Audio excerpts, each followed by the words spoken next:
네, 이번 주 정치권 주요 이슈의 맥을 짚어보는 정치뷰 시간입니다. 정치부 한성원 기자 나왔습니다. 안녕하십니까? 한 기자, 이번 주 일정부터 볼까요? 네, 일단 어제까지 3박 4일간 국회에서 무제한 토론 필리버스터가 이어졌습니다. 이번 주는 우원식 국회의장이 해외 순방을 가면서 일주일간 휴전에 들어가게 되는 셈이고 다음 주가 되면 내란 재판부법 등으로 다시 강대강 대치 불가피합니다. 오늘은 앞서 리포트에서 보신 바시피 내란 특검이 6개월간 수사를 마무리하고 수사 결과를 발표하는 날입니다. 이에 따라서 이제 3대 특검이 순차적으로 마무리되고 민주당은 2차적으로 종합특검 카드까지 검토하고 있습니다. 예. 그리고 17일에는 개인정보 유출 사태 관련해서 쿠팡 청문회가 있고요. 그리고 이재명 대통령은 내일부터 나흘간 업무보고, 정부 부처 업무보고 생중계로 다시 진행한다고 합니다. 이 업무보고 생중계가 물론 소통과 투명성 취지라는 게 이해가 안 되는 건 아닌데 여기서 나온 이재명 대통령의 발언들이 논란이 계속되고 있어요. 네, 특히 사흘 전에 이재명 대통령이 언급한 환단고기 논란의 중심에 서 있습니다. 예. 동북아 역사재단은 특별히 관심이 없는 모양이군요. 전문 연구자들의 이론이 주장이 훨씬 더 그 설득력이 있기 때문에 환단고기는 문헌이 아니에요. 환단고기, 단군조선 이전에 환국 등으로부터 한국사가 시작된다 이런 고서인데요. 학계에서는 이미 위서, 가짜 역사책으로 평가받고 있습니다.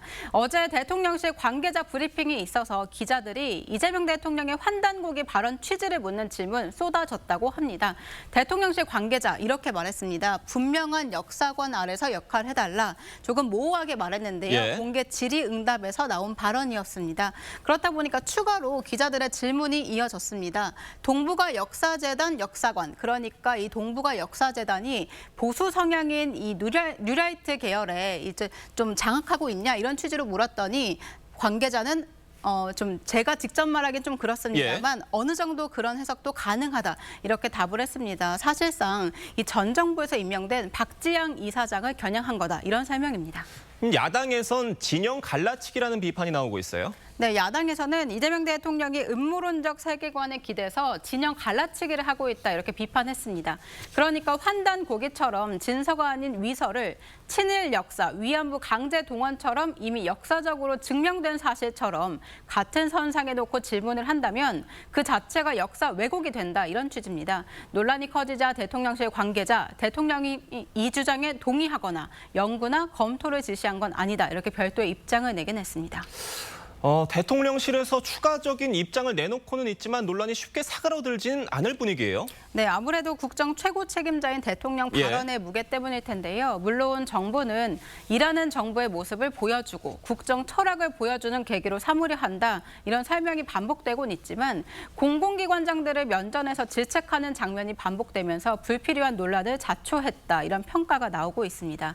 특히 전 정권에서 임명된 공공기관장들의 경우에는 사실상 압박으로 다가올 수 있습니다.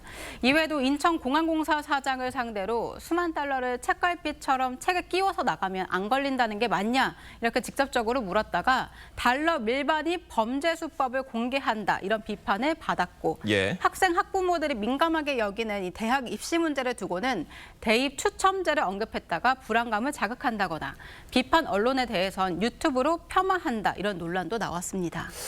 알겠습니다. 민주당 상황 이어서 좀 살펴볼게요. 다음 달로 예정되는 민주당 최고위 보궐선거 어느 정도 윤곽이 지금 나온 겁니까? 네, 지금 갈수록 친명, 친청, 대결구도 선명해지고 있는 모습입니다. 이번 선거 아무래도 정청래 지도부에 대한 재신임 성격, 중간평가 성격이다 이렇게 보는 시각이 지배적입니다. 오늘 친명계 강대급 의원이 출마 선언을 하면은 친명계 3명 그리고 친청계 2명 이렇게 구도가 잡히는 셈입니다. 현재 최고위원 구성을 한번 좀 살펴보면요. 일단 보궐선거 3자리가 있고 지금 선출직 2자리 그리고 정청래 대표가 지명한 2자리, 현재 2대2 구도입니다.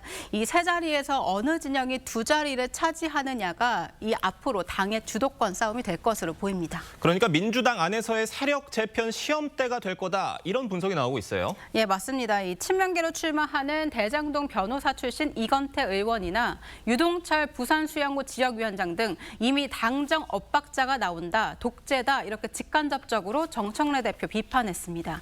정 대표 대표는 이런 논란을 의식한 듯이 비공개 의총에서 당정대 간 생각이 바늘 구멍만 한 틈도 없다. 그렇게 일치한다 이렇게 강조한 바 있습니다. 하지만 내년 1월 최고위원 보궐선거, 6월 지방선거, 그리고 8월 전당대회 등이 이어지면서 이런 당내 세력 분화는 더 뚜렷해질 것으로 보입니다. 강경파 리스크가 오히려 대통령 지지율에 부담이 된다, 부정적 영향을 끼친다 이런 평가가 있는 만큼 정 대표의 당대표 연임을 견제하자 이런 기류마저 감지되고 있습니다. 알겠습니다. 한 기자 잘 들었습니다.